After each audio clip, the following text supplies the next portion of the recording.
আকো এবার মোদি সরকার, আকো এবার মোদি সরকার, আকো এবার মোদি সরকার, আকো এবার বিজেপি সরকার। রূপহী আমার অসম ভারতীয়। আমরা কি অবস্থায় আছে, আমাদের সমস্যা কি বুঝ নিছে উনি কোনোদিন আসছিল, কোনোদিন দেখছেন, কোনোদিন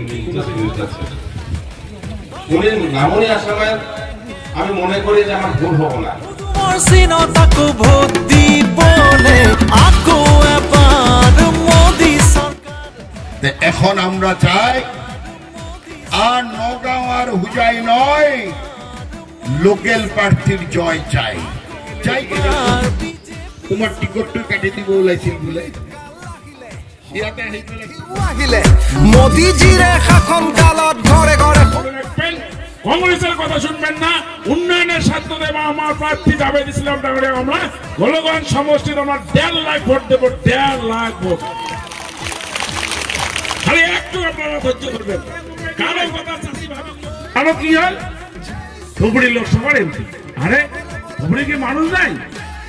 হয় না নয়, হয় না নয়? তোমরা কি যে হলেন পরে এলাকা করবেন, এটা কথা কেন বলুন? কংগ্রেসের দল, কংগ্রেসের দলের একজন প্রার্থী দিল, যে দলটা আজ ৭০ বছর ভারতবর্ষের শাসন ক্ষমতা নিয়ে আজ আমার বিভিন্ন সময় আমাকে প্রতারিত করছে। জায়গা জানে না না, রফিকুল হোসেনের বাড়ি কোটে নগাঁও মানে কাজিরঙ্গার বগল, কাজিরঙ্গা জানেন না নাই?